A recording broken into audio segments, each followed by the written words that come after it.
nervios craneales, y sería una buena opción que vaya buscando formas de recibirlo, porque el trabajo va a tener más o menos el mismo patrón que su trabajo académico de bibliográfica de primer parcial. Pero como ustedes ya lo hicieron, ya se lo utilizaron, entonces ya se pueden cambiar, pueden analizar mejor la bibliografía y buscar de forma más adecuada. Entonces, para hacer un documento de no más de 1000 palabras, ustedes ya están en condiciones para hacerlo en cualquier momento y no tener toda una semana con tutoría, sino que directamente ir a hacer y hacer las consultas del caso cuando deban.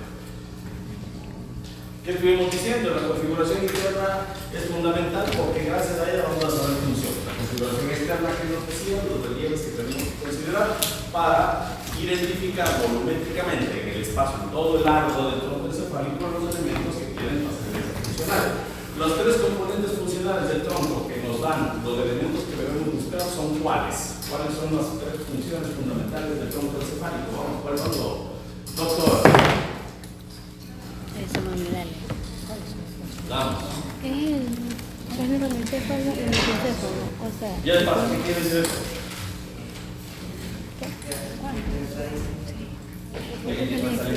¿De cuántos? Voy a explicar otra cosa. Todo lo que decimos va a tener una explicación, ¿no es cierto? ¿Quién es eso? Hasta que vayan pensando eso, digo, me viene fácil. Ya, lo copió de la diapositiva, ya. Localización de núcleos dentro de los que destacan de los nervios craneales. Ya, y una estructura que lleva los núcleos organizados para la función vegetativa y de la conciencia. ¿Qué es? A ver, ¿qué estructura conlleva las funciones vegetativas que están en el estructura del tronco? Este es el relato de aprenderse de memoria. ¿Alguien que le ayude al doctor al segundo elemento? El edito, no es cuestión de buscar en el cuaderno, el sitio donde saqué la punta de la diapositiva. El puente Varela. Creo. Vamos. ¿Cómo lo conectas? ¿Qué? El puente Varela. Es una estructura que ya vemos desde la médula espinal.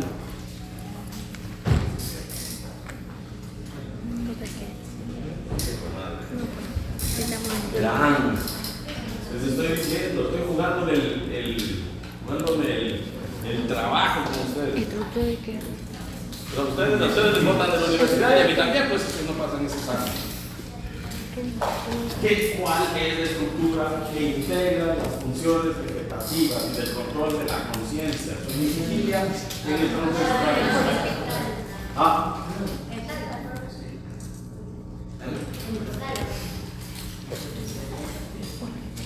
Gracias, Mentirita. Está con la palabra su compañero. No. Ya lo dijo. Formación reticular. Chiste. Formación reticular. Chiste. Tálamo es el último término, una vía aferente que procesa y luego redistribuye información ascendente del sistema nervioso. Para esas funciones, entonces, tenemos que ubicar por sectores. Y dijimos que para poder ubicar los sectores necesitamos acordarnos las tres capas embrionarias del tubo neural. ¿Ya? ¿Cuáles eran las tres capas? Ahora sí, doctora, tiene la palabra Luzcas. La epidimaria, la marginaria y la madre. La epidimaria, la marginaria. Sí, es la de madre, que es la de medio, epidimaria y terminal. Esa es verdad, lo que digo. Tubo neural anterior. Sí, pero.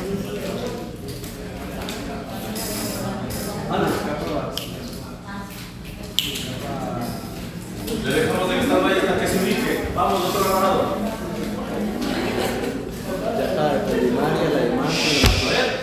No es la ependimaria, la del manto y la marginal. Eso, gracias, hermano. No me parece, no me parece ni comienzo, lo dicen, no me parece. Capa terminal, capa del manto y capa marginal. Eso da lugar en el tronco, así como en la médula, No estoy a una nada. división, ¿cierto?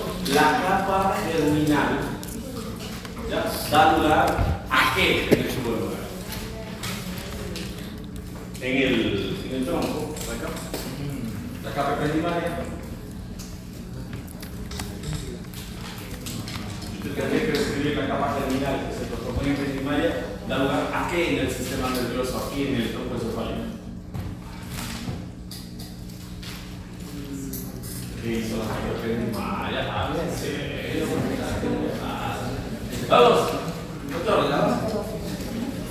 ¿Qué pasa? Apellido. Ven, ya estamos dando un chancecito hasta que se despierte. Vamos, doctoras. ¿Cuál? No sé, no sale.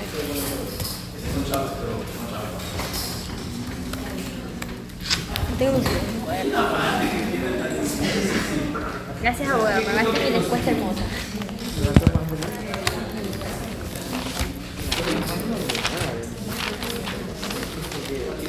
Los tanicitos están ahí presentes, ¿no es cierto? Formando la capa, la cobertura. De eso, ya los tanicitos tienen una cualidad que describe lo que forma esta capa o este tapiz ventricular, que es la barrera del líquido céfalo. Es defectuosa a nivel de los tanicitos, usando lo que ha referido la doctora Lutro, porque a ese nivel precisamente esa barrera no es suficiente, ¿no es cierto? Y nos permite un intercambio químico más fluido. ¿Ya? Por eso es una área susceptible a cambios hormonales, farmacológicos o físicos, como por ejemplo la hipertensión intracraneal, que debido a que en el área postrema están presentes estos tanicitos, provocan un signo característico que usted va a ver obligado alguna vez en su vida hospitalaria y que se llama ¿cómo? ¿Cómo se llama? El signo físico en el paciente, que se produce cuando hay hipertensión endocrinal, fenómeno físico que activa el área postrema llena de tanicitos en el tronco encefálico. Vómitos sin náuseas, perfecto. El vómito en proyectil, ¿no? Entonces, vómito en escopetazo. Vómito en proyectil, ¿sabes? De una simposión. Entonces, ya, ahora que hemos recordado eso, nos recordaremos que la capa del manto da lugar a qué parte, ¿Dele, doctor? ¿Qué parte va a formar la capa del manto?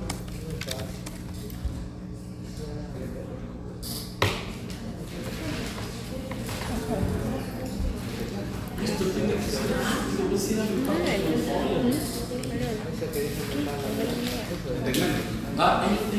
gracias, doctor. A esto le vamos a agregar la parte basal, que está representada por todas las fibras ascendentes y descendentes que tienen las regiones del tronco, ¿ok? Y que corresponderían a qué capa milenaria del tubo neural, doctor. La base, el conjunto de fibras ascendentes y descendentes, la sustancia orgánica.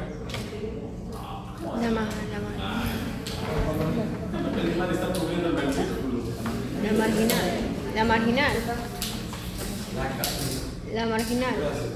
Vamos con la pelota suelta. Nadie tenía la pelota en las. ¿Qué es la marginal?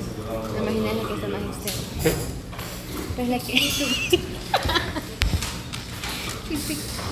Eso nos permite establecer un parámetro de perímetros para poder ubicar a las estructuras. En práctica usted va a identificarlas por sectores, pero acabaremos de ubicarlas por localizaciones volumétricas. Entendiendo que los núcleos van a ser agrupaciones de células de cuerpos neuronales que han emitido sus fibras o reciben fibras de otros lados, pero se pueden organizar en núcleos que no necesariamente van a ser como el núcleo de la célula, que es redondito. Son núcleos, pero pueden tener la forma de gusanos, algunos tienen la forma de palillos, otros pueden tener formas como granulares, hay otros que parecen núcleos. Hay otros que parecen el émbolo de una tejido. Entonces, estemos pendientes que las agrupaciones nucleares van a depender de cómo se distribuyen neurológicamente, pero van a tener formas diversas, hay que entenderles volumétricamente. Especialmente porque la médula también describía núcleos, ¿no es cierto? ¿Se acuerdan ustedes? Los núcleos se dividían por segmentos, pero en realidad había una división así, de nuclecitos por segmentitos. No. En realidad se formaban columnas grises. Entonces lo que vamos a ver es que en el tronco encefálico los núcleos son alargados, tratando de emular esas columnas grises de la médula espinal. Y por eso, pues para poder estudiarlo teníamos que considerar lo que vamos a encontrar en la base, lo que vamos a encontrar en el tegmento y tomar en cuenta el tectum para entender su distribución. ¿Por qué es importante considerar el tectum para la distribución? Porque como ustedes recordarán cuando revisaron los videos de embriología, el tronco encefálico y el tubo neural concretamente a nivel de el encéfalo se abría cual libro, determinando que el techo o el tectum se adelgace y forme una pequeña telita. Esa telita, ¿se acuerdan cómo se llamaba? El velo medular. El velo medular, perfecto. El velo medular más. Entonces, tomemos en cuenta esos componentes porque si es que eso se originaba del tubo neural, hay otro elemento que nos va a ayudar a identificar los elementos aferentes y diferentes y se va a ver. Incluso está atravesando el piso del cuarto ventrículo.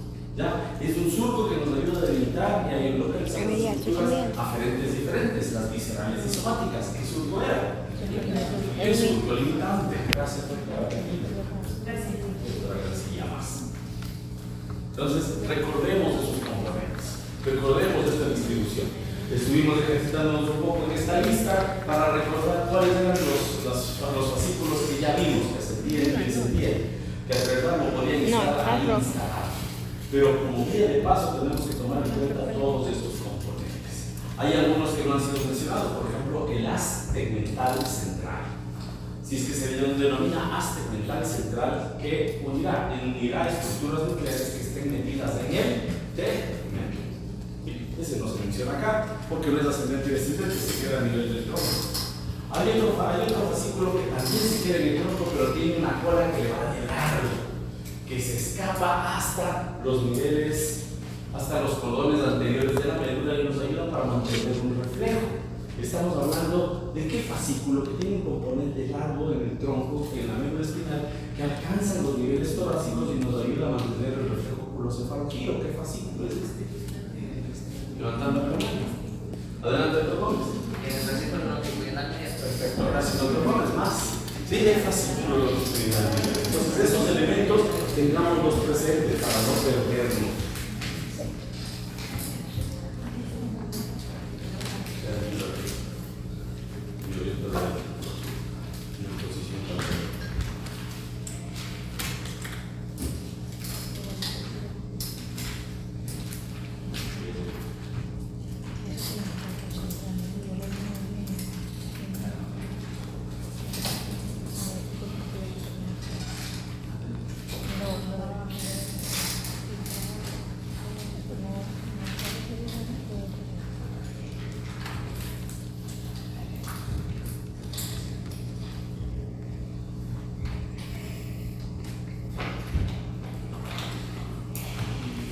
Entonces, para tomar en cuenta esto, vamos a hacer la revisión de una serie de componentes que tenemos que tomar en cuenta. Entonces, para poder cumplir las tres funciones, primero hablamos, como decíamos, de los fascículos. No hay que tomar en cuenta los ascendentes y descendentes, pero eso no quiere decir que sean los únicos. Vamos a encontrar fascículos sumamente importantes que no se mueven del tronco encefálico. En esta parte también les había hecho mención, se ve ya en una parte están los folículos cerebrosos superior e inferior, pero no está considerado el folículo cerebroso medio. ¿Alguien se acuerda por qué era eso? Porque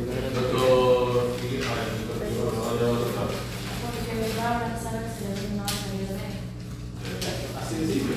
Lo cierto, mantiene fibras horizontales que hacen que se deshinchan, que van a abrazar el cerebro, y solamente son aferentes con respecto al cerebro. Entonces no vamos a tener fibras eferentes que se vayan a ascender o a descender.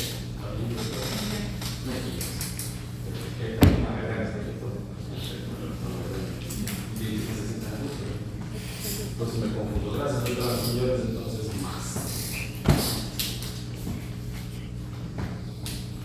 ¿Ya? El siguiente punto entonces para tratar estas cualidades era considerar a los núcleos de los nervios craneales y entender que estos núcleos lo que son es simplemente la distribución eferente o aferente esas columnas que han perdido su organización tan simétrica que tiene a nivel de las metámeras, pero mantiene sus neurómeras formando parte del sistema nervioso segmentario. Lo que pasa es que hay que buscar qué núcleos se complementan con otros. Por eso encontrábamos que había núcleos netamente, núcleos en general de nervios craneales que eran netamente aferentes, otros que eran eferentes y otros que son. ¿No es cierto? Curiosamente había que considerar que los aferentes tenían una cualidad particular. Los aferentes son proveniencias del tronco neural. Si entendemos a los nervios craneales como nervios craneales, sabemos que tendrían que haber estado formados por la cresta neural. Sin embargo, estos tres nervios son prolongaciones que se dan como gemaciones del sistema nervioso central, del tubo neural. ¿Cuáles son estos tres nervios sensoriales, doctor?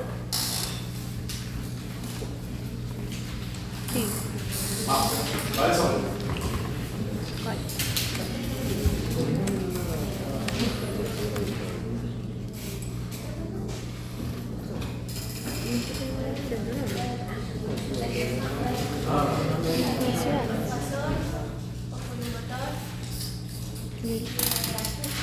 Perfecta, mal contestada.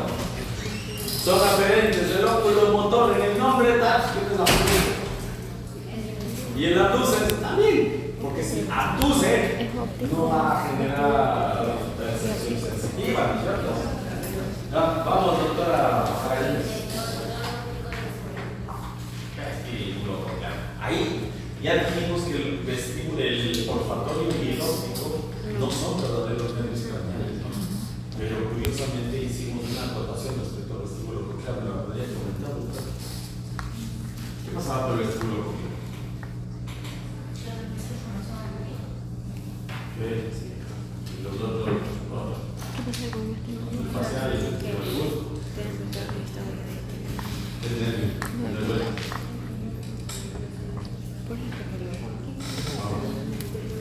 ¿Qué pasa con el vestíbulo coclear?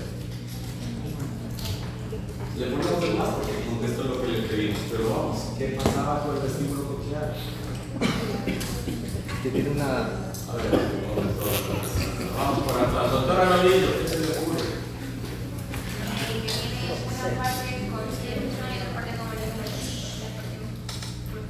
Una parte como un libro de trocitos.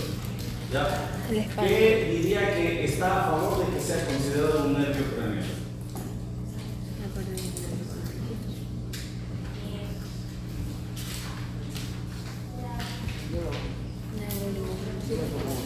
Sí, porque las células ya.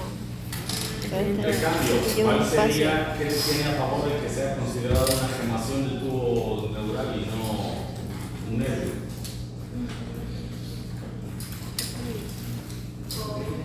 Pues un corpus de espacio. Pero acabo de decir.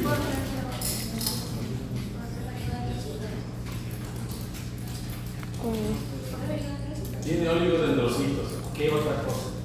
Las células de allá. Nada. Pero eso es a favor de que no sea considerado nervio. Si tiene cobertura de células de Schwann, es nervio. ¿Ya? Y el nervio auditivo es invadido por células de Schwann. Pero ¿qué nos deja como vestigio de esa formación vía gemación de la plácula óptica? La plácula óptica va a dar al origen del ganglio coclear, ¿no es cierto? Entonces, esa plácula óptica es uno de los referentes que nos dice ese no debería ser un nervio craneal tal cual. ¿Ya? Sin embargo, tiene células de Schwann. ¿Qué quedó como vestigio de esa diferencia? Doctor Gaona. Para el espacio de gestión, yo creo que se llama. Gestión. Sí, creo que se Sí, llama. tiene por el espacio de O escribe, algo así.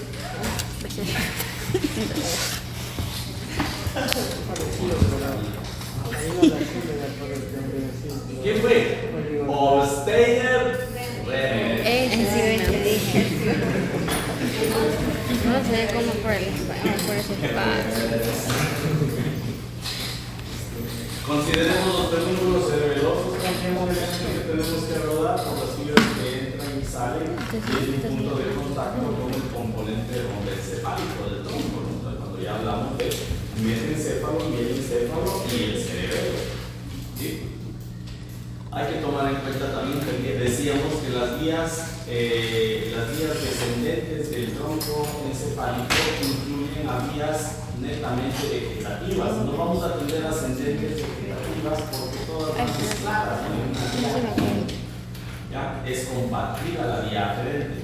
Sin embargo, la eferente tiene que ser forzosamente regida por un centro de procesamiento supratentorial que es el suprasegmentario, que es el que rige a todo el sistema nervioso autónomo. ¿Cuál es el centro, el grupo nuclear o el sector del encéfalo que controla el sistema nervioso autónomo desde arriba? Doctora. No.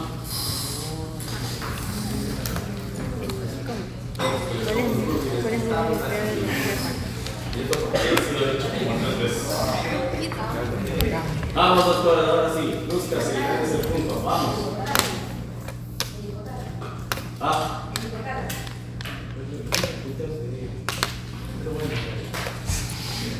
Lo que pregunto a mí, ¿qué es el hipotálamo? La parte más nuclear, o sea, eso creo que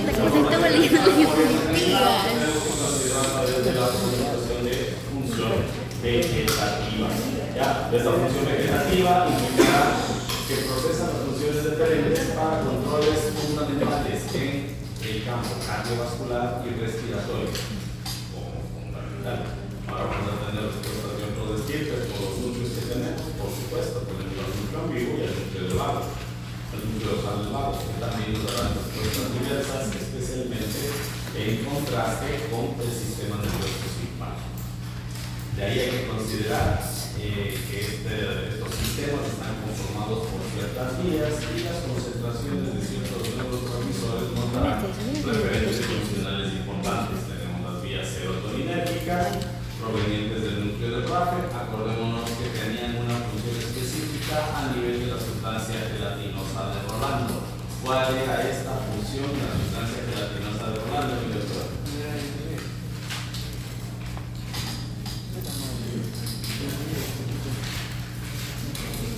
Eso ya es ¿Qué sustancia fue? Vamos, doctor. ¿Qué hacen los núcleos de Raffer al producir serotonina que se dirige a la sustancia gelatinosa de Rolando?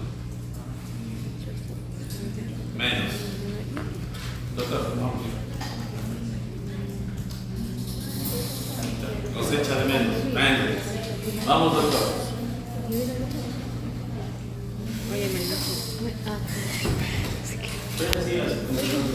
Vamos. ¿Qué cosa?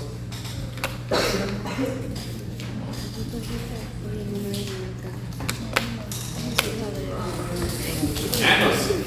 Vamos. ¿De qué?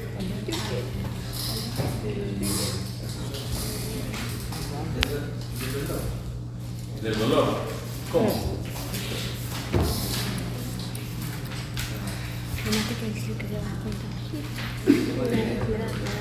¿Tiene idea? Esa doctora ya no puede tener idea, ya fueron 2 veces repetido en clases y fue anticipado. Incluso se vio un antagonismo, ¿no es cierto? Una paradoja funcional de la serotonina. Sí.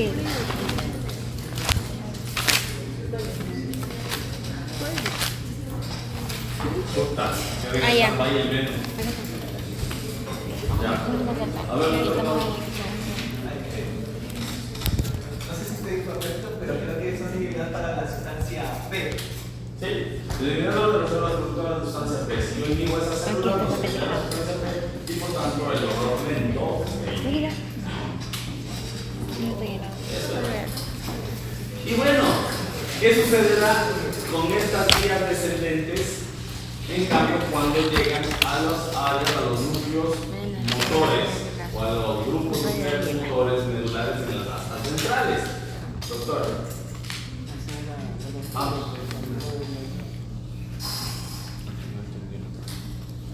¿Qué pasaba con los núcleos de Raffer al descender a los sectores motores?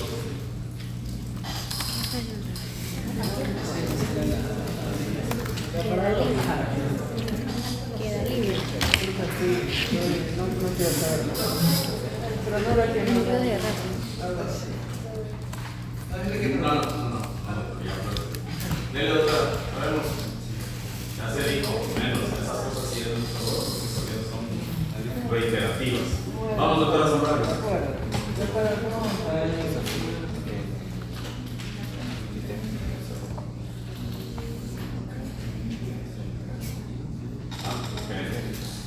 Doctora, vamos. ¿No decidían hacer los núcleos de Rafa? Perdón.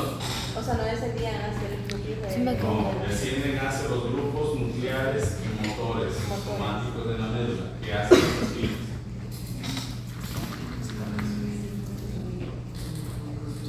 ¿Liberan la serotonina? No. ¿Liberan la serotonina? Como les explica, la única forma posible. La que se dio, la que se Lo de las, o sea, no es como que libera lo que es la ¿No fue la de alivio? No. Nucleares. Motores. Vamos, doctora. Liberan proyecciones serotonínicas. ¿Qué pasa con las fibras retículo espinales que van en los grupos nucleares motores de la médula?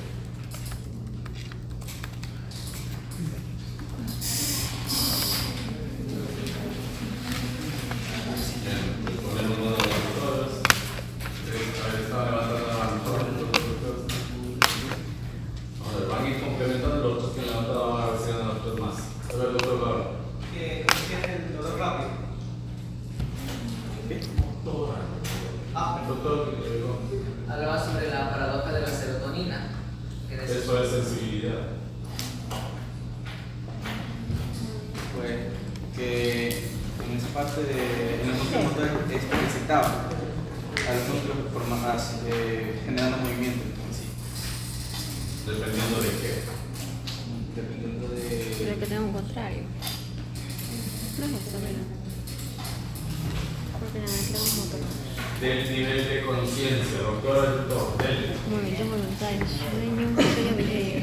actúa como regulador de la actividad motora. ¿Qué sucede? ¿Qué hacer? Yo todo, ahora dice, bueno, activa, sí, pero depende de. ¿Estás de acuerdo? No sé. Sí, el dedo. Del. Es lo como inhibidor de las fibras espinales, al momento de dormir. Ya se acordó. Gracias, doctor. ¿Qué tal no poder poner más estudios destacados? Activación de las fibras en estado de vigilia e inhibición de las mismas en sueño REM. Nada por el fibra. Esto de moda, es fatal. No puedo hablar. Consideramos entonces los grupos nucleares que tenemos que recordar, especialmente porque su distribución está extendida a lo largo del segmento en las posiciones que mencionamos. ¿Cuáles eran estas? Podemos ver acá en ese esquema, ¿ya? Del lado azul, la teñido, ¿cierto? De color azul, los núcleos motores, y de color verde, los núcleos sensitivos.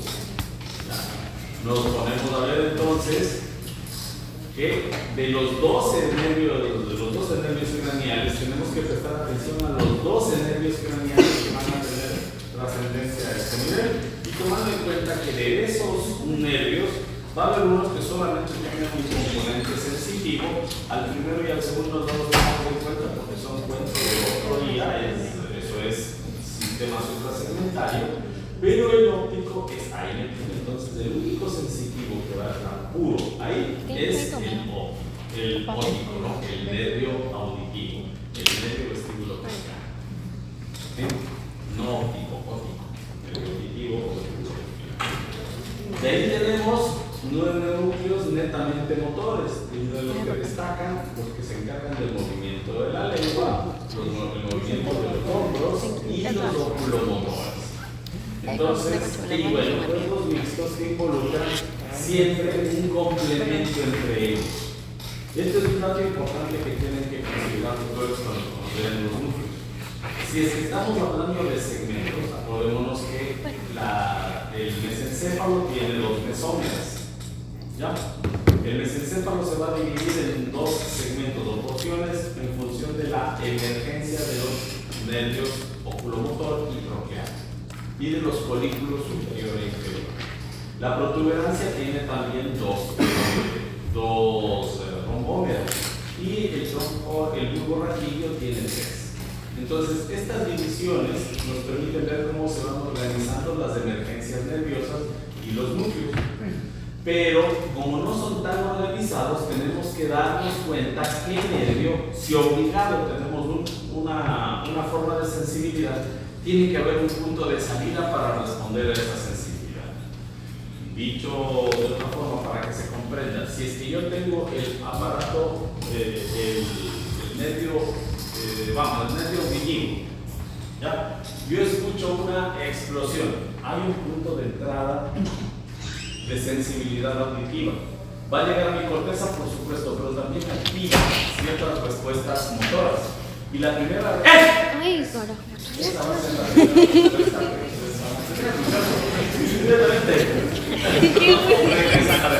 Disculpen que haya sido así, pero tenía que activar desde el reflejo.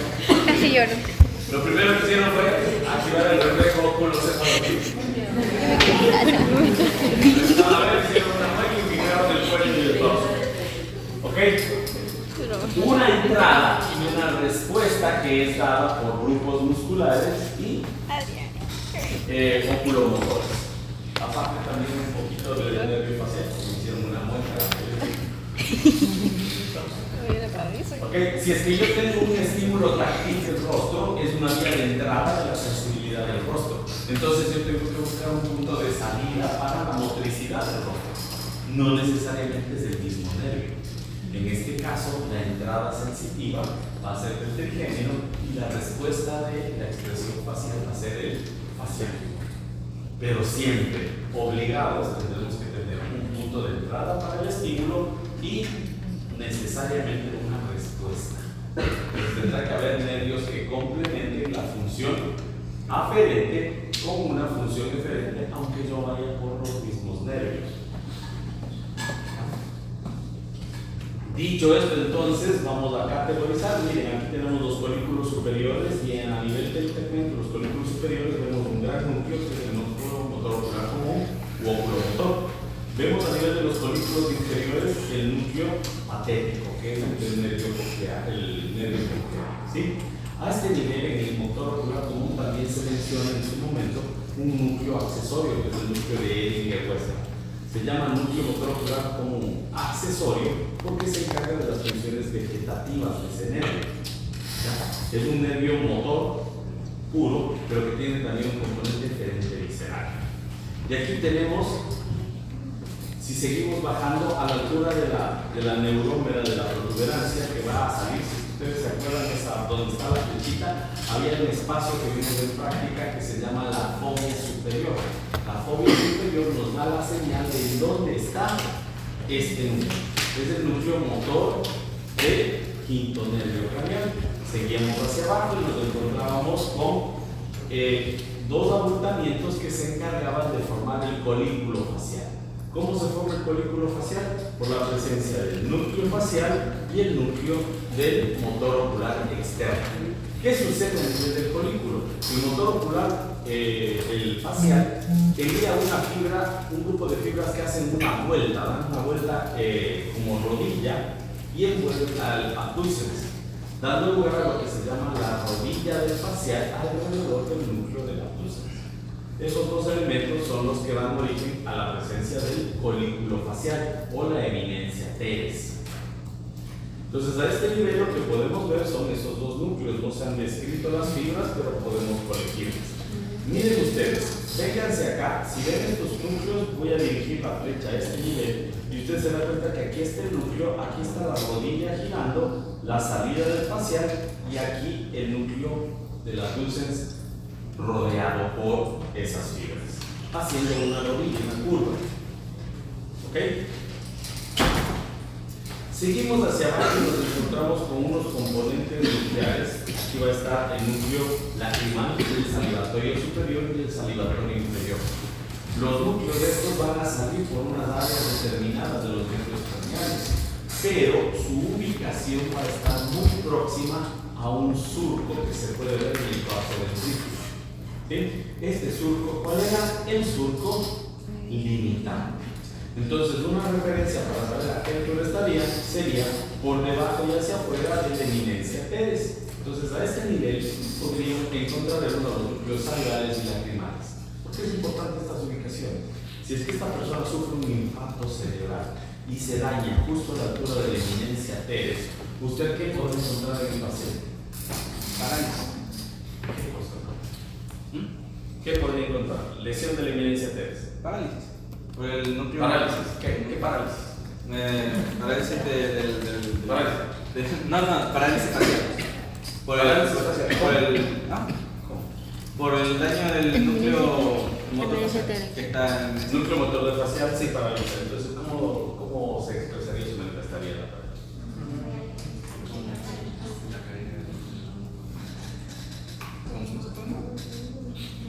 Toda la cara quedaría paralizada.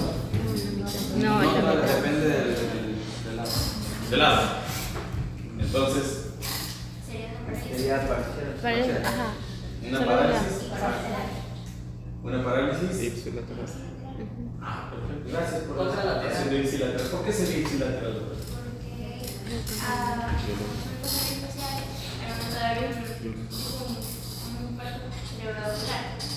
Entonces una vez que la cara y el otro seguiría ahí. O sea, tuviera un fallo doble en la mitad de la cara.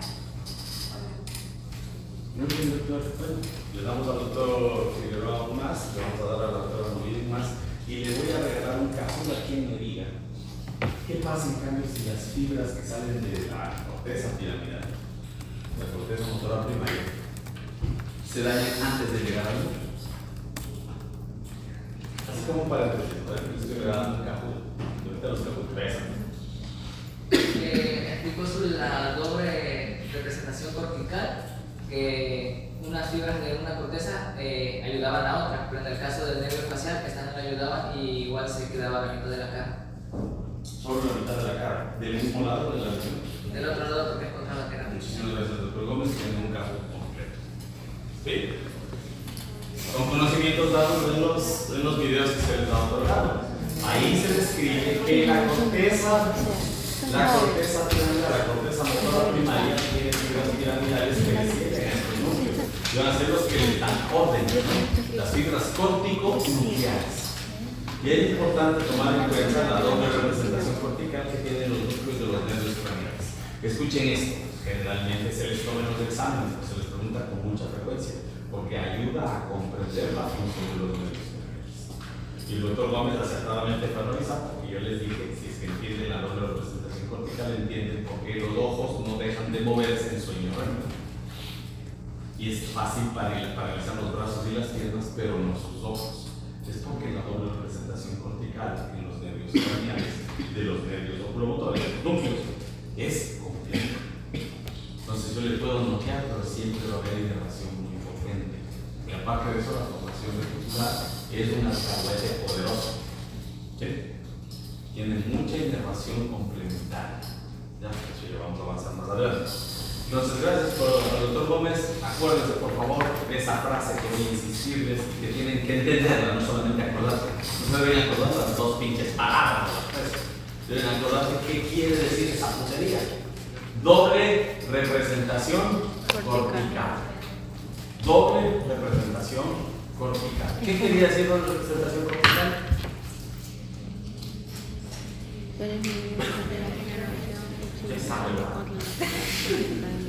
Doctor Sarmiento, dígame las tres palabras. Doble representación cortical. Pues no se sabía ese tipo de medios. Vamos. ¿Qué quería decir doble representación cortical?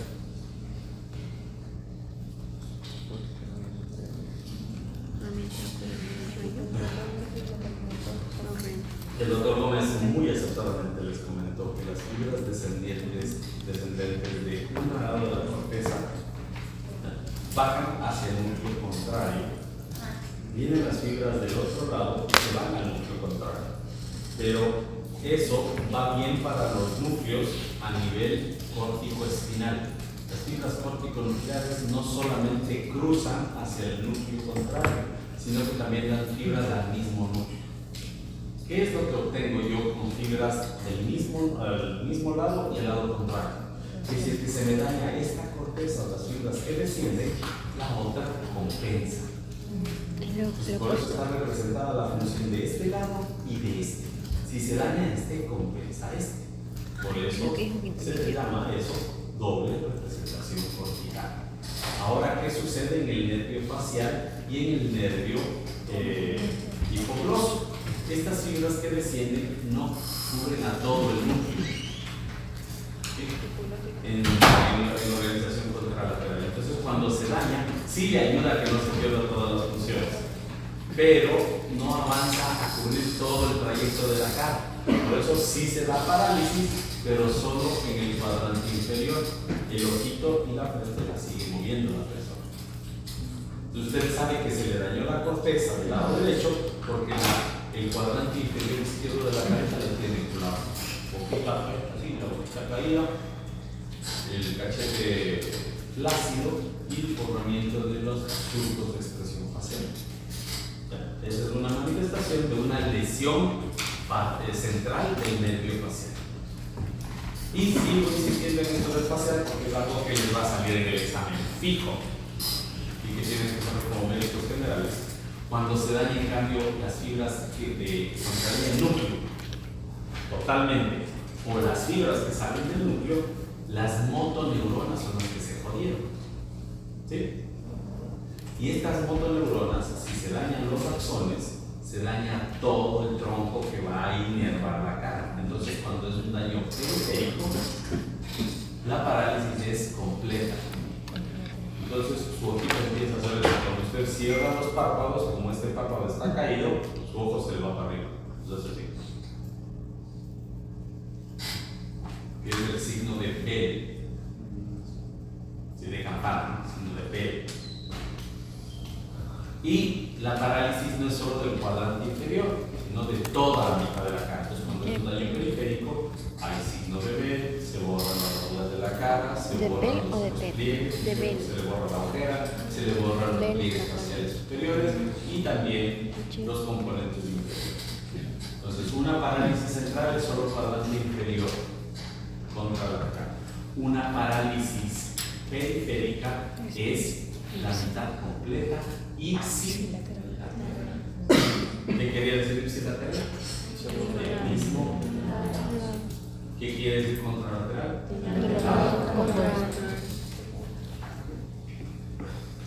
Seguimos con los núcleos y nos podemos encontrar acá muy pegaditos, a ver, juntaditos, andaditos, endiosnaditos. ¿Sí? El núcleo ambiguo es bastante largo, parece un palo de hockey. Y podemos encontrar también al núcleo dorsal del vago adosado al hipogloso. Estos núcleos están dispuestos teniendo una distribución que recuerda o que nos hace recordar la elevación que forma el pico del cálamo descriptor. ¿Alguien me podría decir cómo se formaba el pico del cálamo descriptor? ¿Con qué trígono?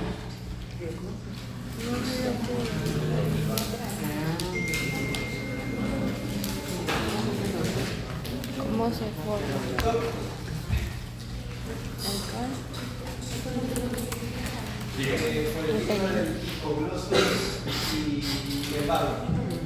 El trígono del hipogloso y el vago. Y había un componente adicional afuera del surco limitante. ¿Cómo se llamaba esa área?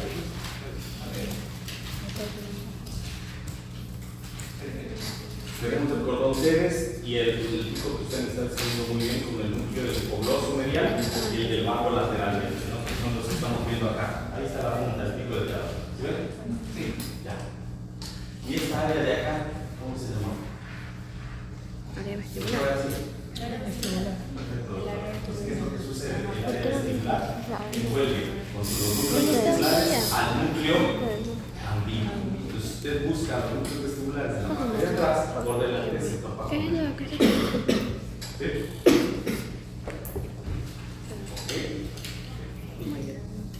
No están perdidos volumétricamente todavía.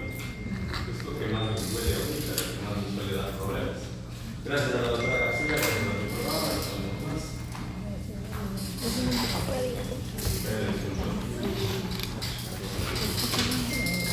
Es medial o lateral del área vestibular que está en el núcleo amigo. Es aquí. El vestibular está medial. No, no es medial. Área vestibular. Medial es el cordón térmico. El vestibular es más. La área vestibular es lateral. Y el otro es medial.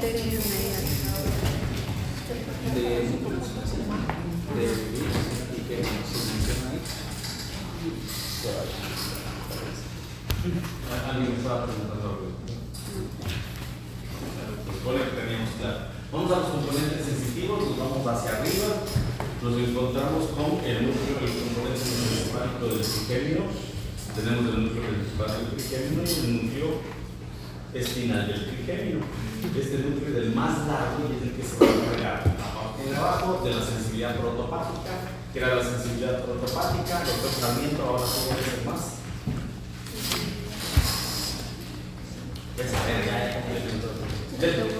Protopático.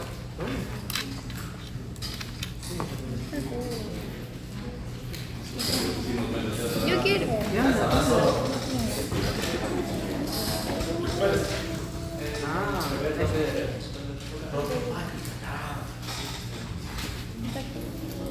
En siglas. Sí, claro.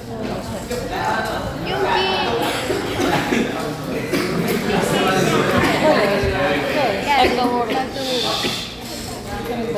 No, si no está aquí, no es de tener que estar. Aquí tenemos el núcleo principal y el encefálico, que es una representación somatotópica de una cabeza al revés, con el componente más alto de la cabeza en el núcleo principal y esta extensión para componentes mandibulares y el mentón. ¿Ok? Nos vamos hacia abajo y nos encontramos con este núcleo distintivo, que es el núcleo sensitivo más importante de la función aferente visceral. Hay un núcleo, el núcleo aferente visceral, que en la médula espinal nos ayudaba a canalizar toda la información visceral y pasarlas a los núcleos simpáticos de la médula, ¿no es cierto? ¿Cómo se llamaba el núcleo simpático de la médula, doctor? Ahora sí, más una facilito. Ahora vamos a preguntar, ¿cómo se llama el núcleo referente? El núcleo referente visceral del director de la columna. No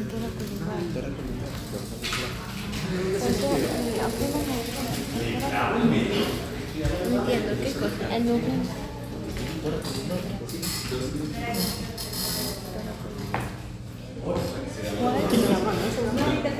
¿Alguien? ¿Doctor Alvarado? Dorsal del pilar.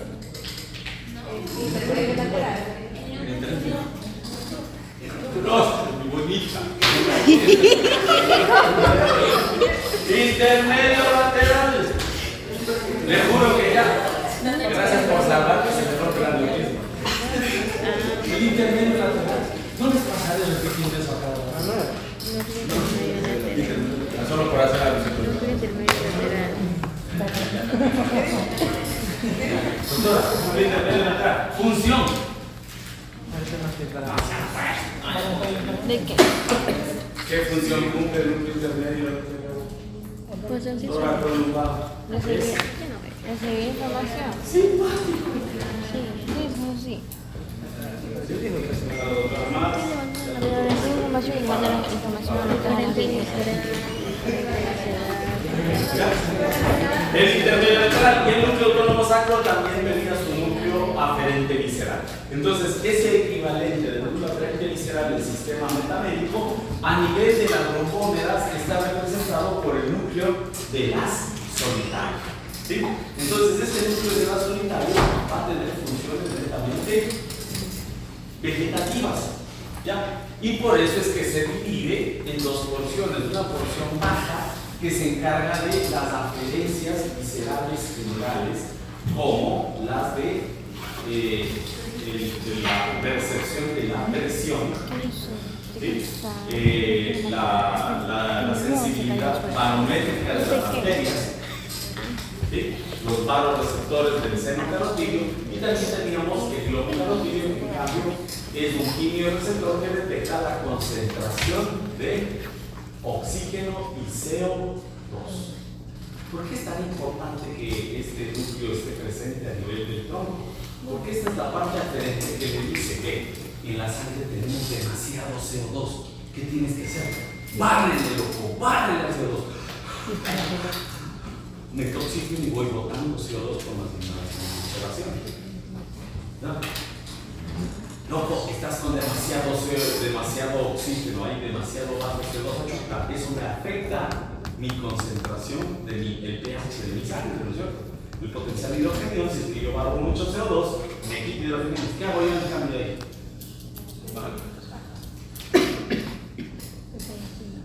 Bajo la frecuencia respiratoria y la profundidad de la respiración. Por eso tengo ahí ese núcleo, para que el vago y la formación reticular me ayuden a regular esas funciones. ¿Y por qué tendré que también tener el control o la percepción barométrica del lado arterial? ¿En qué parte? Porque si es que tengo una excesiva resistencia arterial, ¿qué mando como orden al corazón? Si hay mucha resistencia, ¿qué altera el corazón?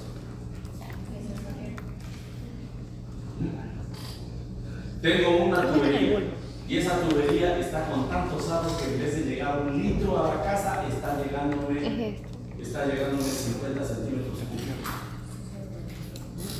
Entonces la información es que a la casa está llegándome al baño de arriba, no vas a botar para las aguas. Entonces, ¿qué le pido al ingeniero? Préndame la bomba. Entonces, ¿qué hago con el corazón? ¿Sí? Precisamente por eso las personas que son hipertensas tienden a desarrollar cardiomecánico, que se aumenta el tamaño del músculo debido al esfuerzo que hace a aumentar su resistencia.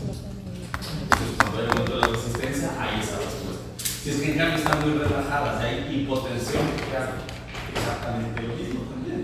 ¿Sí? Incremento. ¿Sí? ¿Y qué haría ahora? Y esto también, si es que yo tengo una referencia de que hay excesiva tensión arterial, y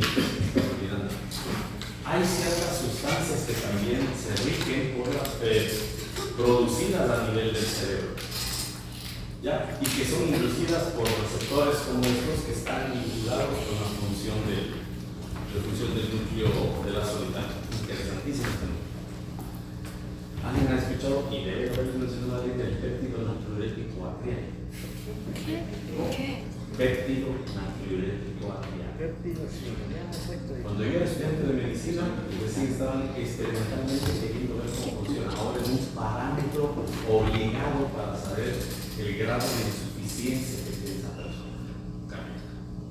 ¿Sí? Entonces, péptido natriurético atrial. Y hay otro, péptido natriurético cerebral. ¿Qué quiere decir natriurético? ¿Qué quieren ustedes? Que bota sodio por el miembro. Yo sé que Y hace caminar más sodio. Entonces es un péptido que tiene efecto renal. ¿Cómo se libera? Por efectos de lo que recibe este núcleo. Entonces regula la fuerza del corazón, la resistencia arterial, si es que está muy tensa, ¿qué hace la retroalimentación negativa? Oye, mantenemos algún efecto relajante. ¿Sí? Oye, ¿sabes que hay mucha concentración de péptido natriurético atrial?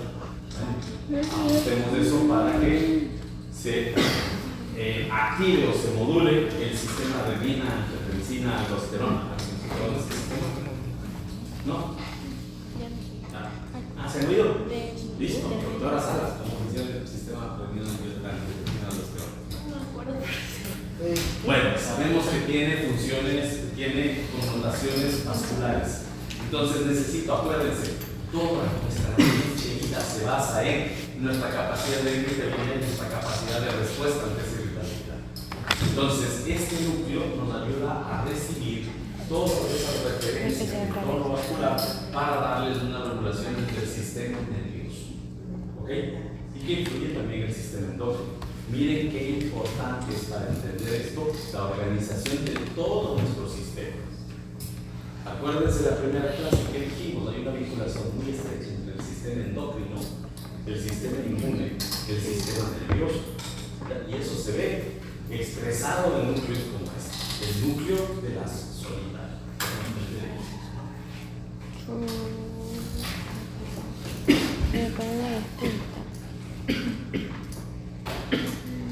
De ahí, bueno, hacemos un recorder y ya profundizando en el estudio, vamos a hacer solamente un repaso, vamos a leer, si es posible, para que pasemos rápido. Se hace un listado de los núcleos que van a ser catalogados de acuerdo a sus funciones, y tenemos los DSGN, es decir, los referentes somáticos generales, que incluyen el núcleo del hipogloso, el núcleo motor-ocular común, el patético y el motor-ocular externo, que lo habíamos descrito. Estas divisiones las vamos a tener que retomar cuando usted estudie o haga su trabajo de investigación acerca de nervios craneales. Es importante que sepa que tiene una connotación y una explicación desde el punto de vista embriológico y de distinción de fibras. Por eso decíamos, lo ideal sería, por ejemplo, al facial, describirlo dentro de las funciones referentes somáticas generales, faceta, músculo estriado. Pero resulta que por tener relación con los datos braquiales, ya tiene una categorización de diferentes somáticos especiales. Entonces, tomen en cuenta esas cosas de rato que revisemos y profundicemos los componentes. Por ahora solo los mencionamos para avanzar y tenemos que los referentes viscerales especiales incluirán el núcleo masticatorio del quinto nervio, al núcleo facial motor del quinto nervio, del séptimo nervio craneal, al núcleo vivo y al núcleo espinal del nervio accesorio. Hice aquí una acotación que, bueno, siempre me gusta hacer esta aclaración. En algún momento les dije, no, vamos a entender a la larga por qué carajos no se dice el núcleo espinal del accesorio del espinal. ¿De acuerdo? Ese era un error de traducción. Que en realidad el nervio se llama accesorio y hay un componente espinal que se ve desde la nervio espinal. ¿Sí? ¿Por qué se llama accesorio? Pues acá va la explicación. Ustedes ven acá el núcleo amigo, ¿sí? ¿Cierto? Ya. Por acá abajo está el núcleo amigo, bueno, el dibujado al núcleo espinal del accesorio. Que estaría por acá en el asta ventral de la médula, ¿sí? ¿De acuerdo? Ese núcleo está por acá arriba y se lo ven los primeros coros, bulbo cerrado, nada más. De ahí las fibras se unen y forman un nervio que va a lo largo del surco intermedio lateral. ¿Sí se acuerdan de eso? ¿No están perdiendo? Sí. Soy para ti. ¿Cuál es el surco intermedio lateral? ¿Qué hace el surco intermedio lateral? Si ustedes escribieron el surco intermedio lateral, ¿qué me dijeron? Es el que...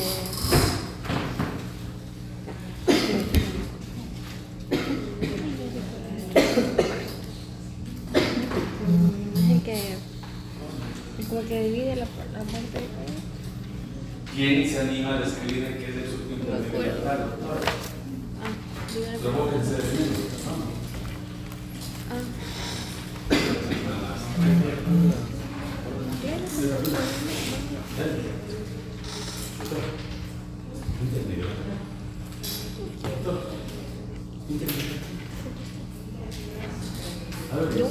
Sí, de la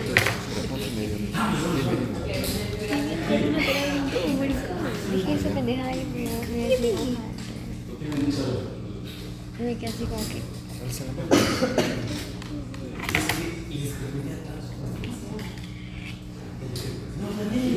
que se para, ¿viste? Es que se para. O sea, como te digo.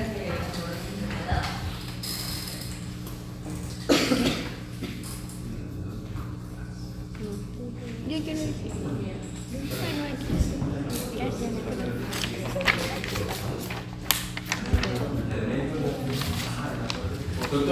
Divide en dos porciones, divide el cordón lateral en dos porciones, si no estoy mal. Sí. Ya.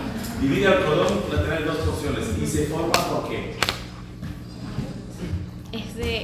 No, si no estoy mal, o sea, se veía eso en la cara Porque en la cara posterior, que era como... La cara lateral. Sí, la cara lateral, pero, o sea... Lateral. Divide en dos porciones. ¿Sí? Pero ¿por qué se forma ese surco? Acuérdense que el surco se forma por la emergencia de raicillas, ¿no? ¿Qué raicillas? Déjame ver la imagen, pero es que... No, hay rencillas por la vía ascendente. O sea, aquí dice que son rencillas. O sea, la imagen aquí debe estar. ¿Cuál es el...? ¿Por qué? Del medio lateral. Y del pendicular es el lateral. Estábamos diciendo que para acumularle al asunto acá, está saliendo las fibras del surco intermedio lateral un décimo nervio craneal, la porción espinal, la que está saliendo de las aventuras, aquí donde es el núcleo ahí, que a nivel de la defusación motora se parte. Entonces estas fibras de acá están ascendiendo, se toman con la oliva vulvar acá y ya deja de llamarse surco intermedio lateral. ¿Y cómo se llama? Surco retro. Aquí nos encontramos con tres componentes. Uno, el componente vulvar de este nervio. Acá, vamos ahí, el décimo nervio craneal o vago, y acá el gloso marino. ¿Sí? Pues ahí está, 9, 10 y 11. Este de acá también es 11. Pero este tiene una función específica. Este que iba a hacer, iba a complementar los grupos musculares laterales para dar información al esternocleidomastoideo y al trapecio. ¿Ya? ¿Qué es lo que sucedía cuando subía? Se encuentra con su parte vulvar, que es la parte accesoria. ¿Por qué se llama accesoria? Estas fibras que salen de aquí salen o se forman desde el núcleo ambiguo. ¿Sí? El núcleo ambiguo tiene otro nombre. ¿Alguien recuerda cuál es el nombre del núcleo ambiguo? ¿Otro nombre?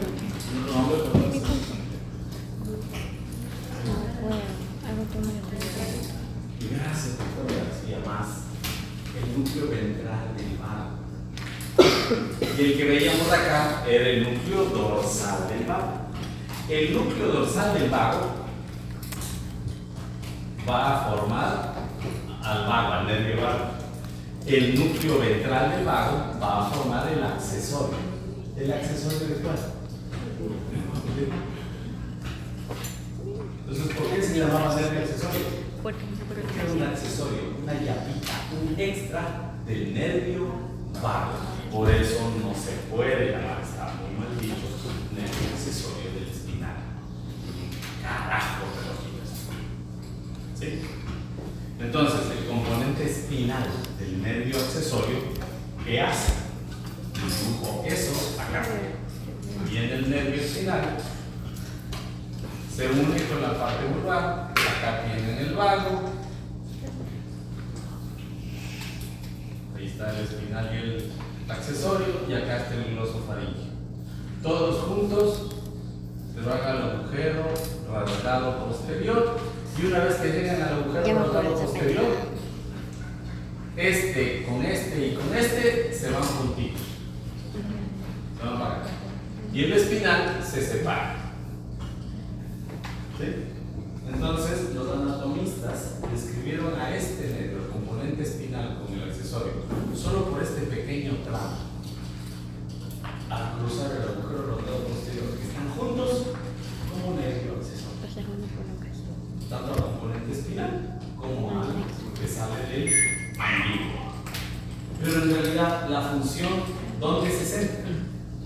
Diametralmente distante. Este espinal al esternocleidomastoideo y al trapecio, y el accesorio a complementar las funciones vegetativas del. ¿Ya? ¿Está claro, no es cierto?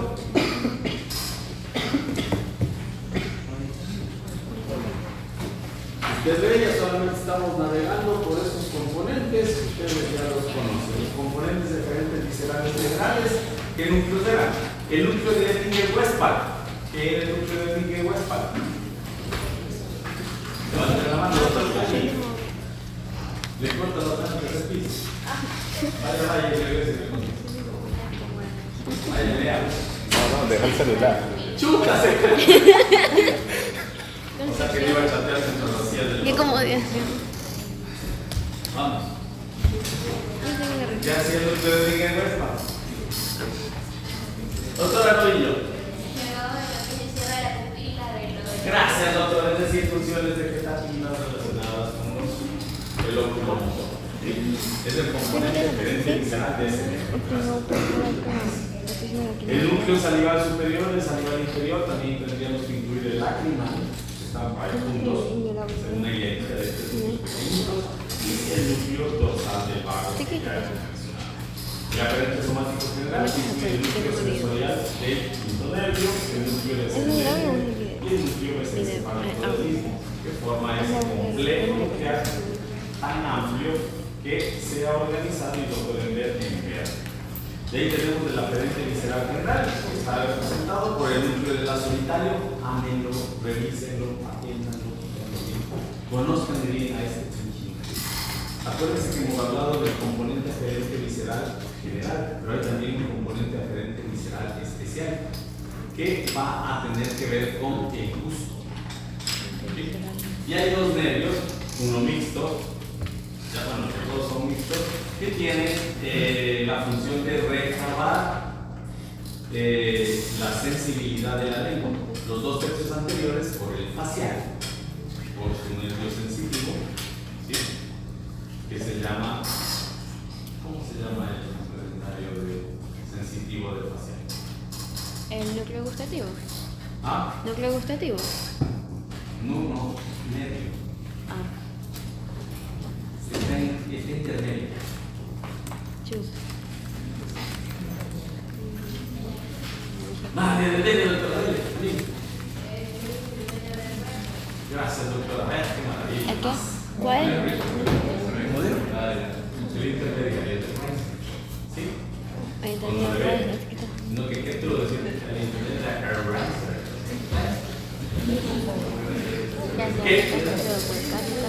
Y tenemos el componente del glosofaringeo que se encarga de los dos tercios posteriores. ¿Sí? Bueno, estaremos incluyéndole ¿Núcleo de qué? De Rydberg. de los desarrollos especiales, como decíamos, se puede estudiar a través del nervio auditivo. Los núcleos se derivan de la franja óptica primitiva en el bromencéfalo. Miren, curiosamente, el nervio vestíbulo coclear ¿ya? Es descrito como somático especial. Una consideración que van a tomar en cuenta cuando ustedes revisen el contenido, lo describe bastante complejo, pero completo, el libro de Fitzgerald. Tomen en cuenta que el desarrollo embrionario va a determinar mucho el origen de la fibra para que usted lo sepa clasificar. Yo no voy a aceptar que la chingada que va a poner una médica, hay una fibra de somático especial. Pero consideren una cosa, el nervio vestíbulo coclear dijimos que es una excrescencia, una vegetación, una evacuación del tubo neural. Por tanto, sería un falso nervio craneal si no hubiera sido invadida por las fibras, por las células de Schwann. Y hacen el espacio de Westerner en regla. Con esto empezamos la clase. Tomen en cuenta que el nervio vestíbulo coclear termina generando un sentido especial. Y esa determinación obliga a que se forme un ganglio especial, como un órgano especial de percepción, que es la cóclea. Entonces, esas estructuras necesitan otra señalización embrionaria y como se forman en el ectodermo, no en el endodermo, su función va a ser somática, tiene relación con la piel. ¿Sí? Lo que es superficial tiende a ser somático, músculos estriados y piel. Lo que es visceral tiene más bien relación no con el ectodermo, sino con el endodermo. Si ustedes se acuerdan de las clases de práctica, el endodermo terminaba formando el saco vitelino o saco peritoneo. Y significa hacer la tripa, todas las vísceras huecas. Entonces, por eso es que cuando se forma en el endodermo tiende a ser visceral. Y cuando se forma en el ectodermo es somático. Entonces, la sensibilidad del nervio auditivo o vestíbulo coclear es somática especial. Los núcleos cocleares van a ser los que podemos ver acá como un puntito rojo debajo del pedúnculo cerebeloso inferior. Y el componente vestibular, que también tiene sus características mixtas, porque es múltiple la función vestibular, están representados en el área vestibular por este sector formado por 4 núcleos: el vestibular medial, el lateral, el superior y el inferior, dibujados acá. Los podemos ver. Y miren, el núcleo coclear está justo por debajo del núcleo cerebroso.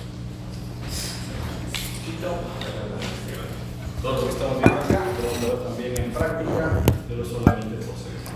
Entonces vamos a dar lectura a algunas características que tenemos que recordar. Esta clase haya sido un repasar y no ver algo más, pero creo que es útil para que ustedes conocidos. Doctor Gómez, ayúdeme leyendo la primera cita. El patrón simple e irregular de componentes de fibras funcionales de los nervios espinales no se encuentran en los nervios craneales. Doctor Gómez. Un solo nervio craneal puede contener uno o más componentes funcionales. Por el contrario, un núcleo único puede contribuir a uno o más nervios craneales. Hija mía. Aunque algunos de ellos son solamente referentes, la mayoría son mixtos y algunos contienen muchos componentes viscerales. Recordemos entonces que estos componentes del caso del primer y segundo nervio craneal son considerados falsos nervios craneales. El octavo, que sería así si no fuera porque tiene células de Schwann, pero que nos deja un vestigio de su formación y organización embrionaria por los espacios de los terneides. Vamos a hablar por partes entonces. Burroraquídeo.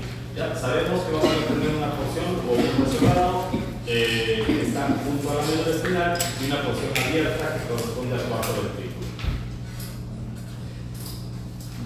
Vamos a hablar de cómo se distribuyen los tractos y los núcleos a este nivel. ¿Sí?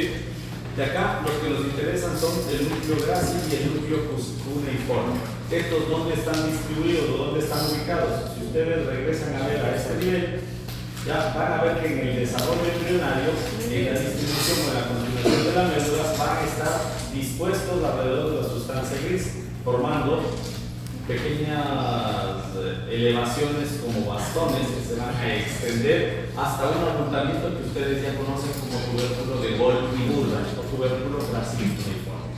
Entonces estos núcleos tienen su distribución en el área del tegmentum, pero extendiéndose a lo largo de todo el bulbo cerrado. ¿Por qué no mencionamos al bulbo abierto? Porque una vez que se da la apertura en el cerrojo u ovex, los núcleos de Goldberg dejan de aparecer. ¿Sí? Seguimos entonces. Con esto tenemos el tracto espinotalámico que va a tener una distribución próxima a la oliva vulvar. El momento en el que se forma la oliva vulvar es nuestra referencia para recordar que donde está la flecha, a este nivel, estarán subiendo las fibras del sistema espinotalámico, pero hay también una referencia. Las fibras que están ascendiendo de manera lineal, cuando llegan a la oliva, forman una espiral. Estas fibras del sistema ventrolateral, es decir, del TAP, que están subiendo por las fibras espinotalámicas ventral y lateral, ahora se llaman, cuando se espiralan, ¿cómo se llaman? El menisco. El menisco espinal. ¿Sí? Tenemos el tracto espino-reticular que va a seguir a lo largo de la formación reticular. Acordémonos que esta formación reticular ya no se ve, bueno, aquí está bien representada, pero central, donde tenemos acá, aquí estaría la flechita en este espacio entre los núcleos olivares y el núcleo ambiguo, una aglomeración que nos permite ver a la formación reticular como una estructura que corresponde a qué cosa. A veces la formación reticular parece un fantasma, ¿no? Que nunca vemos, solamente podemos señalar. Eso voy a ahorita aclararles para que uno nos tenga una idea de a qué me refiero cuando hablo de formación reticular. El nombre de formación reticular lo obtuvo por el aspecto. Usted en práctica ha podido ver en los cortes cómo en ciertos sectores hay una mezcla entre sustancia gris y sustancia blanca. La sustancia gris pinta de oscuro por la tensión de mielina y las áreas nucleares están pálidas. Entonces, lo que termino viendo yo es unas áreas más o menos así.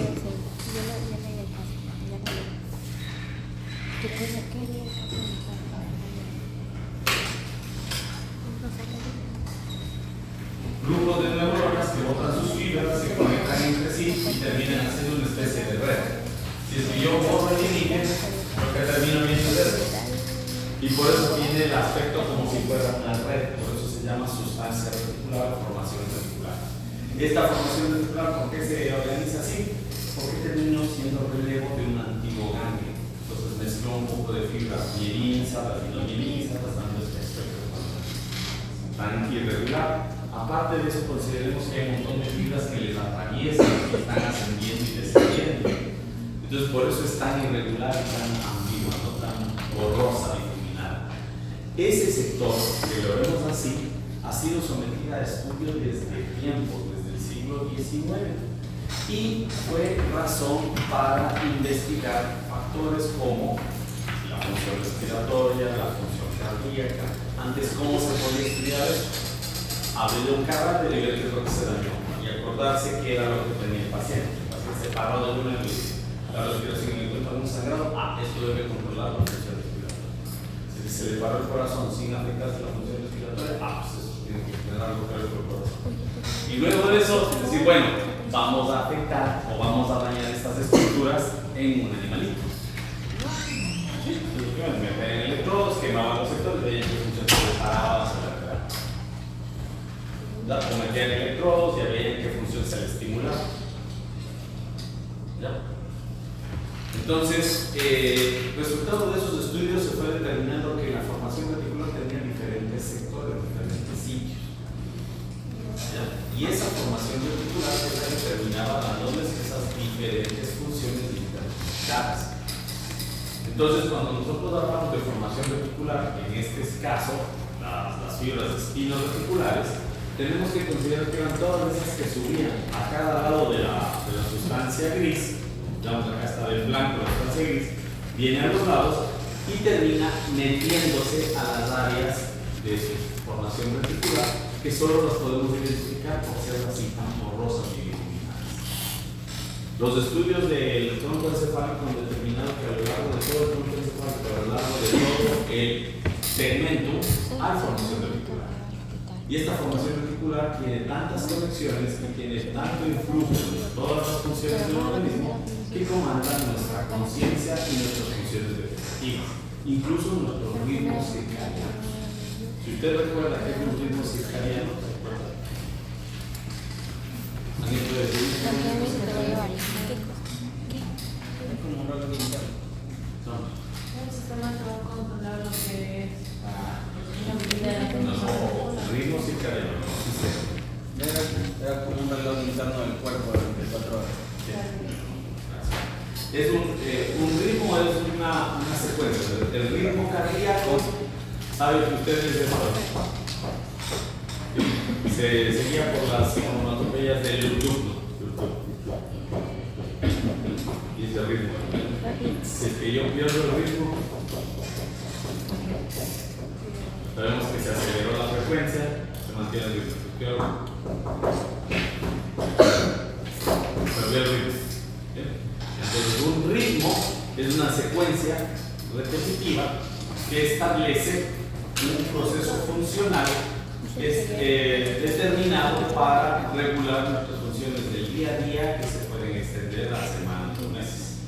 Entonces, nuestro ritmo circadiano anual es uno, nuestro ritmo circadiano del día y de la noche es diferente, nuestra producción hormonal es diferente, hay un ritmo circadiano que es exclusivo de las damas,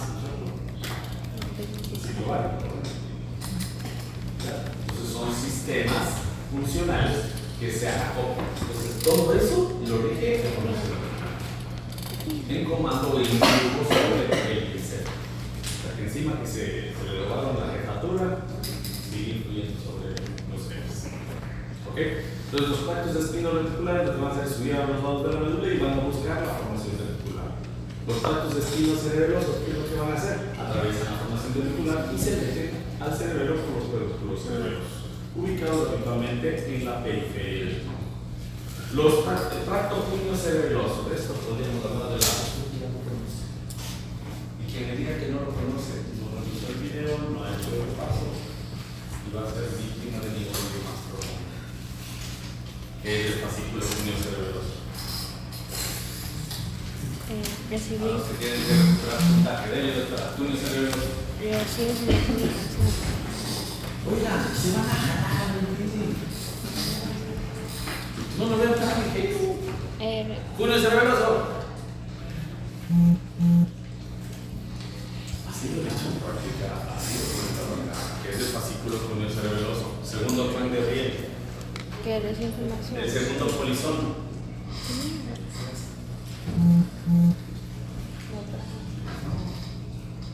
Que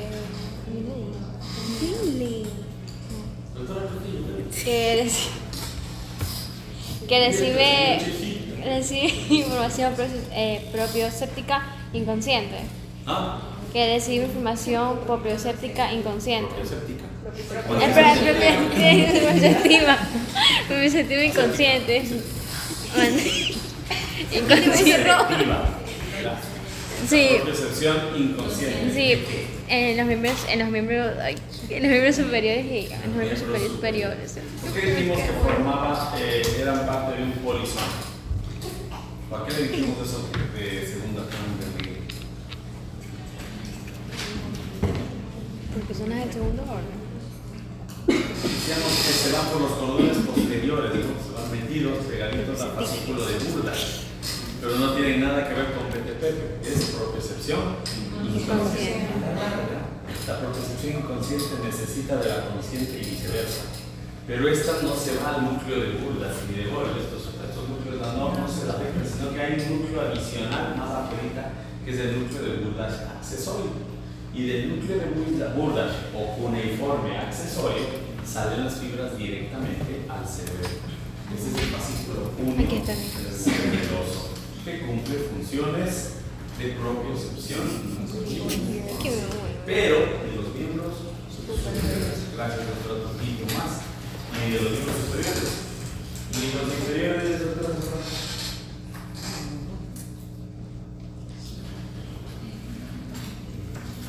pongamos las pilas, los inferiores. Los miembros inferiores del tronco. Doctor. Inferiores del tronco. Inferiores del tronco. Inferiores del tronco. Inferiores del tronco. Desplazamiento, doctor. Inferiores del tronco. ¿Ah? ¿Ah? Fascículo de boca. Propiocepción inconsciente, fascículos. ¿Cuál más?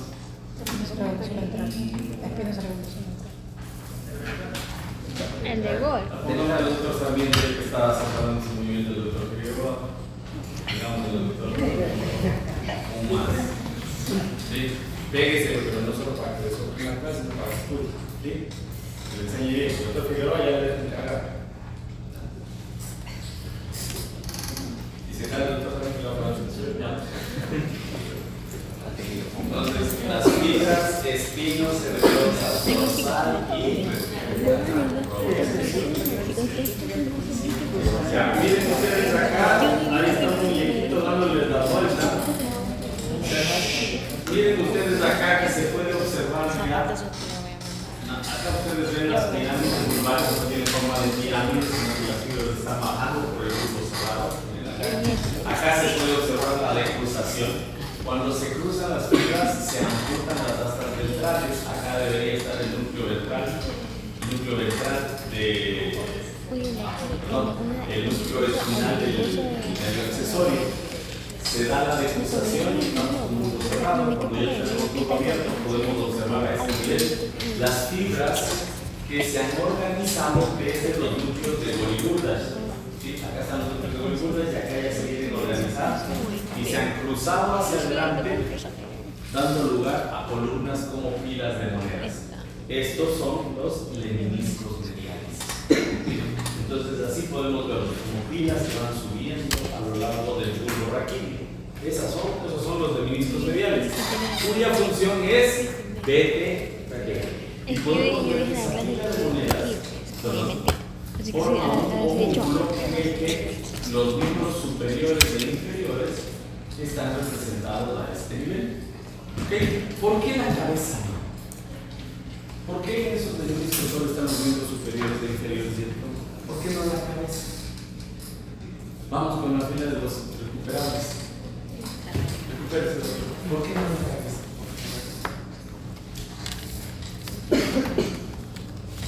¿Alguien de los que ha participado que quiere responder? Use la cabecita, la facilita.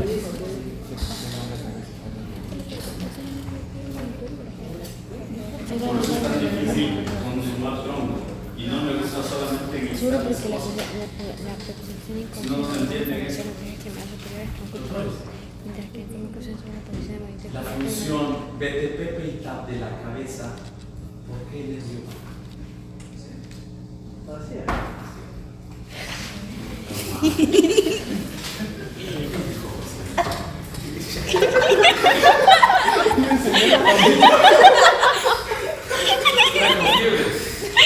Este enfermo. Mucho esfuerzo.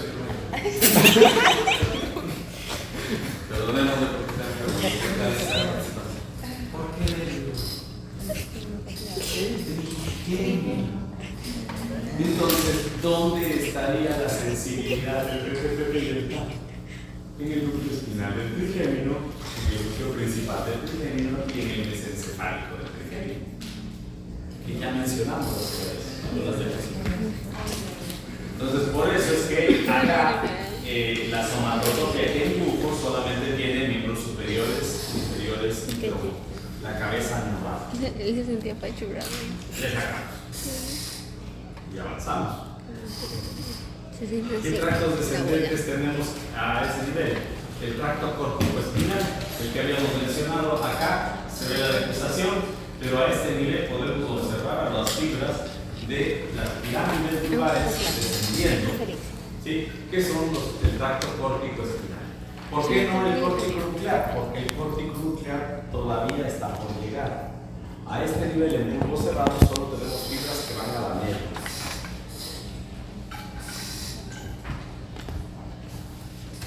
Seguimos con el tracto espinal descendente del quinto nervio. Tiene sus cuerpos celulares que representan las tres divisiones de este tracto en el ganglio del trigémino. Estamos por describir. Las fibras del tracto transmiten sensaciones de dolor, temperatura y tracto grueso desde el rostro. Luego se ve división del núcleo espinal del quinto nervio o par caudal, división mandibular que se presenta dorsalmente en el núcleo. ¿Se acuerdan que les decíamos que los núcleos tienen una representación para BTP, pero con una cabeza invertida a ese nivel, y una división optámica que se presenta en la zona del cráneo? Vía del segundo orden, el núcleo espinal cruza y asciende hasta concluir en el tálamo. Estos núcleos, el núcleo espinal del trigémino que se une con el principal y el mesencefálico, van a terminar al igual que el lemnisco espinal en el núcleo ventral y posterior del tálamo, pero en su porción medial. En la porción lateral, ¿cuál es el que termina? El lemnisco espinal. ¿Sí? ¿Y cuál otro? ¿Se acuerdan del corviche? Ya, acuérdense del corviche. ¿Cuál es? A ver, en el núcleo ventral posterior y medial termina el trigémino con todas estas fibras, BTP y TAP. Y el núcleo ventral posterior y lateral, ¿qué recibe? Doctora Yutó, ¿qué recibe?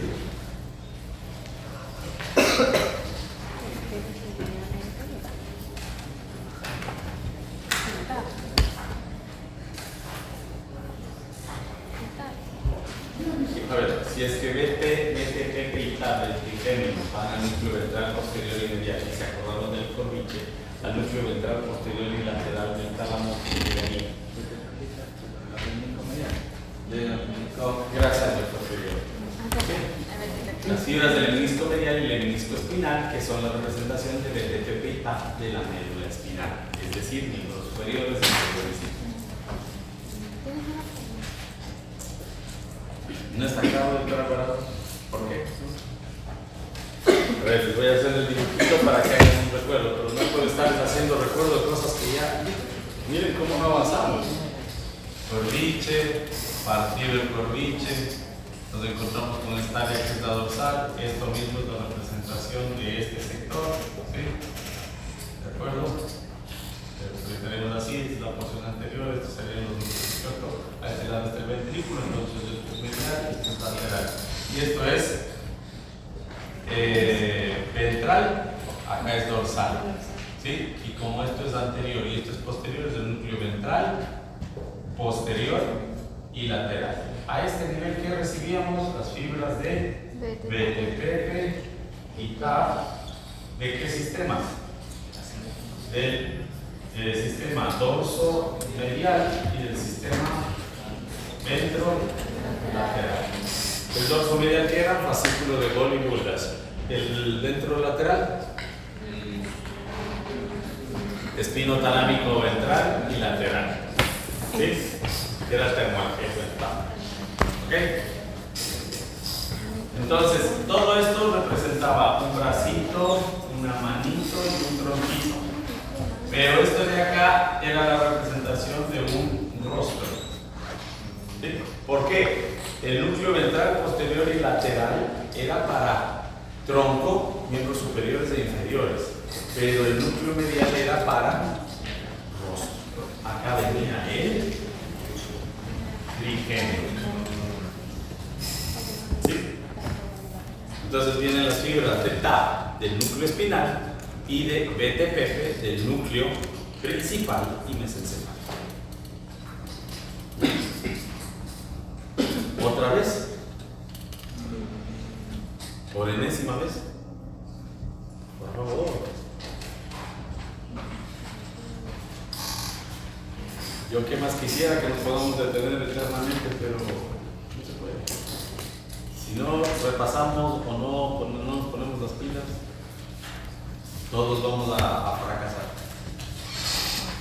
Estimados doctores, miren este esquema de Netter nos permite ver a los núcleos, el espinal, el principal, ahí en amarillo, y el núcleo mesencefálico con sus distribuciones. Un dato interesante que vale la pena que se mencione fue uno por el que el doctor Castro se ganó sus másteres. ¿Ya? Miren, el ganglio de Gasser, ¿ya? Tiene células, tiene neuronas, por supuesto, ¿no? Son neuronas pseudounipolares propias de los ganglios sensitivos, que como ustedes ven, emiten las fibras que se van a distribuir a lo largo del núcleo espinal. Pero también hay fibras que se meten y hacen conexión directa al núcleo. Entonces es como la confirmación, la excepción que confirma la regla. En los núcleos espinal del trigémino se pueden encontrar neuronas metidas, neuronas insertas. Las neuronas del ganglio, en vez de estar en el ganglio, están metidas en el núcleo. Y es el único caso en donde debería estar la neurona del segundo orden que está en el primero. ¿Qué es lo que sucede? Esta neurona que se metió acá, en vez de quedarse acá, se mete acá, también hace sinapsis con neuronas locales antes de subir la información. Entonces, por eso solo le anotamos como una situación anecdótica, algo como para saber que se va a ir, como trivia, pero no para aplicarlo, porque si con cosas más simples estamos enredados, imagínense si nos ponemos a ver ese tipo de cosas. ¿Sí? Y ahí están pues las acotaciones. Un dato importante de estos núcleos es que reciben información de varios nervios. El núcleo del trigémino también van a llegarle fibras del glosofaringeo, incluso del facial, que van a entrar. Por ejemplo, los circuitos auditivos externos que tienen que ver con el glosofaringeo y el vago, tienen fibras sensitivas que van a terminar en el trigémino. Pero eso lo hacen por los plexos que forman a nivel craneal. Más profundidad en eso, ustedes lo van a hacer en su trabajo bibliográfico. ¿Es importante que nos sepamos las profundidades? No, si es que son capaces de manejar los principios fundamentales de organización del sistema nervioso. Aquí hacemos acotación al fascículo longitudinal medial que que ya mencionamos. Antes que leamos el texto, recordemos, el fascículo longitudinal medial está relacionado principalmente con qué reflejo, doctora, vamos. ¿Qué reflejo? El nombre, de uno. ¿Óculo? Reflejo ocular, no. No me dice nada, hay un montón de reflejos. Vamos, doctora. Oculocefalología. El reflejo oculocefalología. Sí, acordémonos que hay un componente que es resultante del estímulo aferente a nivel de la médula espinal, que da parte de ese respuesta, que es la dilatación pupilar. ¿Cómo se llamaba ese pequeño reflejo metido en el oculocefalología?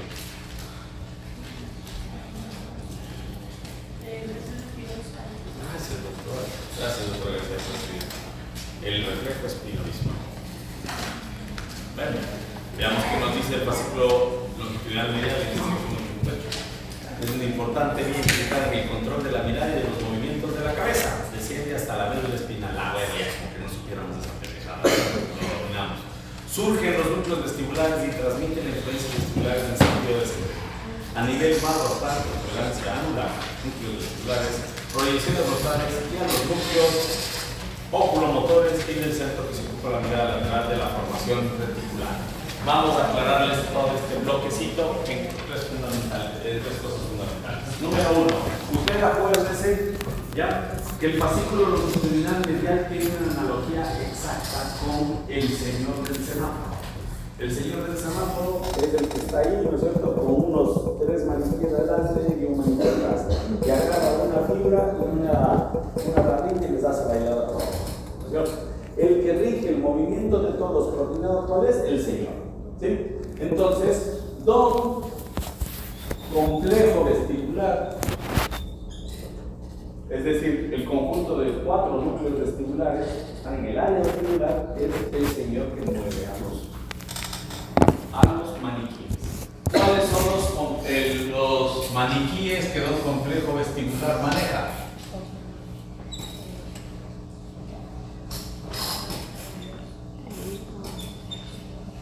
El maniquí oculomotor, el maniquí troclear y el maniquí abducens.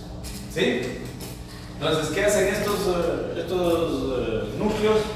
Generar los movimientos oculares. ¿Sí? Motor ocular común, para todos menos la aducción, el abductor para eso, el patético para la mirada en pena, ¿no? La mirada que tienen cuando dan examen de neuroanatomía. Perfecto. Mirada patética. Ok.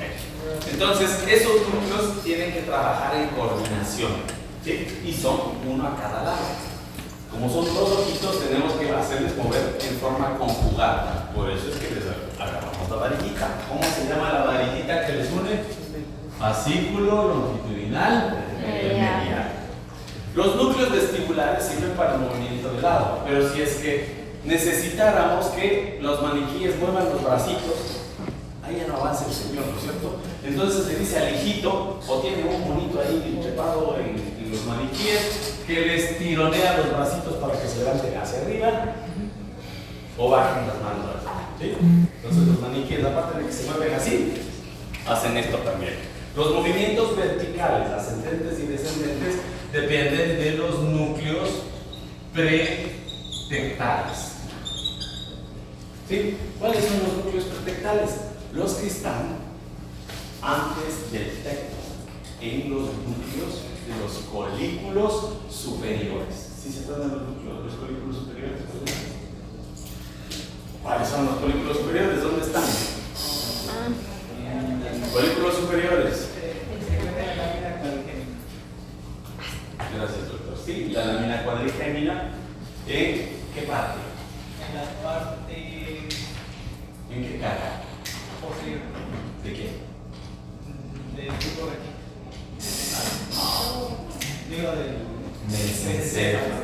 La lámina cuadrigémina, la lámina cuadrigémina está en el pectum del mesencéfalo. Ok, entonces a ese nivel están los núcleos que mantienen la mirada vertical. ¿Sí? Y además de eso, como necesitábamos miradas conjugadas y que usted pueda controlar esos movimientos desde su corteza, ok, ¡ay! Ya no les asusté, están preparados. Otra vez digo, ya no funciona. En la primera vez usted fija la mirada y atiende, no solo por el reflejo que se activa, sino también por el estado de alerta que registra. Por favor, todos mírenme a mí ahorita, mírenme a mí. Ya. En ese caso ya usted escuchó, recibió una disposición y usted regresó a ver. Ya lo procesó en la corteza sonestésica, de asociación sonestésica, y lo pasó a una ejecución. Regresaba a la ejecución, todo esto está bien.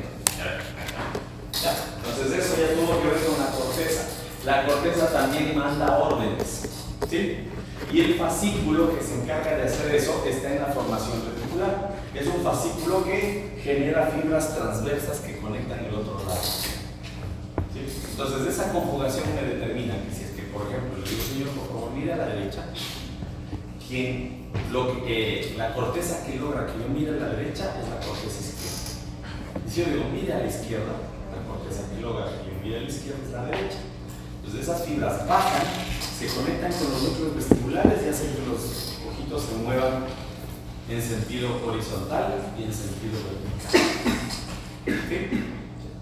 Eso es lo que a ustedes les va a ayudar a comprender un reflejo que van a hacerlo cuando estén en práctica de área clínica, de tener un paciente con trauma craneoencefálico y les dicen póngale una jeringuilla de agua fría y luego una de agua caliente.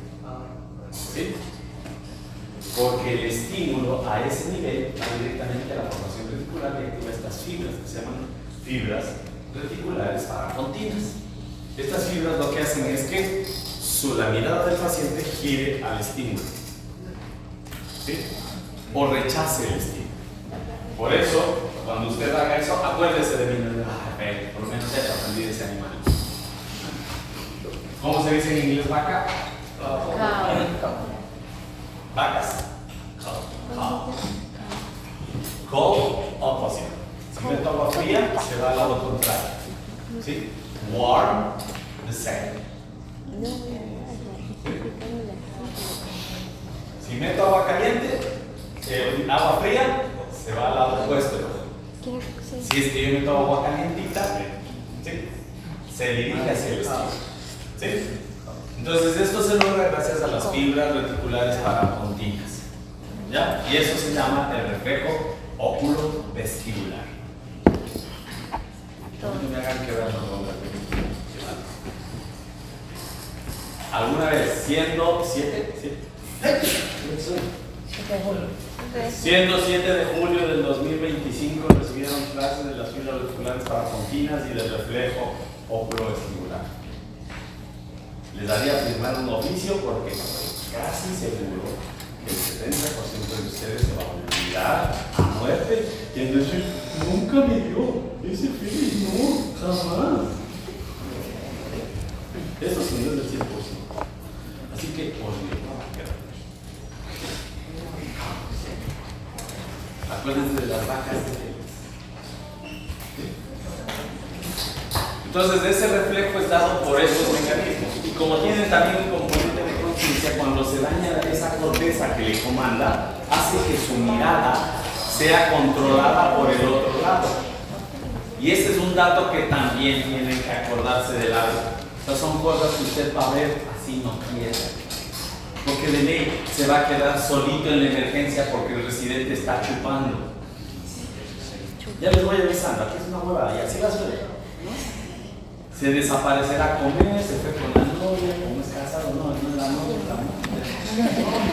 Pero usted está solito, con lo que le enseñó Félix en el segundo semestre y lo que le dieron en neurología. Y le llega un paciente inconsciente que desvía la mirada hacia la derecha.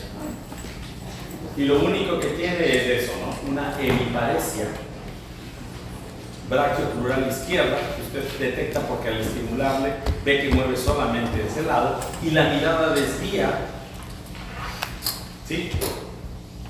Hacia, la mirada desvía hacia el lado de la lesión. Entonces, ¿usted qué dice ahí?